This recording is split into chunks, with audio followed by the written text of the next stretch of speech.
Un filo di sentieri tra vigneti e rocche, pronto ad accogliere migliaia di passi. Si alza il sipario sulla 54esima edizione della Due Rocche, da quest'anno ribattezzata Due Rocche Asolo Prosecco Trail. L'appuntamento è fissato a venerdì 25 aprile, quando da Via della Pace a Cornuda prenderà il via una delle manifestazioni outdoor più longeve del Veneto.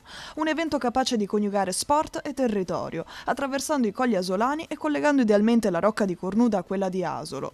6 percorsi in programma, dai 6 km non competitivi fino alla distanza regina di 42 km con 1800 metri di dislivello.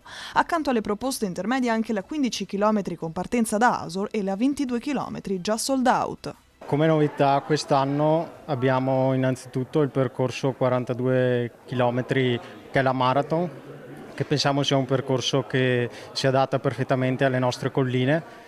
E un'altra importantissima novità di quest'anno è la partnership che abbiamo con il consorzio Asolo Montello, con il presidente Noal che ha creduto in noi per valorizzare il territorio, il connubio tra territorio e sport, con l'enogastronomia e l'enoturismo. L'evento segna anche una nuova fase grazie alla collaborazione con il Consorzio Vini Asolo Montello, con l'obiettivo di valorizzare un territorio vocato all'enoturismo e alla produzione di eccellenze, come l'Asolo Prosecco Superiore di OCG. Noi abbiamo sposato in maniera molto convinta l'iniziativa della Due Rocche Asolo Prosecco Trail, proprio perché è un evento sportivo sì, ma non solo sportivo, è un evento di comunità, come mi piace chiamarlo, un evento di festa, di presenza nel territorio e quindi di conoscenza da parte di molte famiglie che arrivano qua anche per competere, ma per conoscere le bellezze del nostro territorio. Ricordo che il nostro consorzio tutela 3 denominazioni: l'Asolo Prosecco Superiore di OCG, il Montello DOC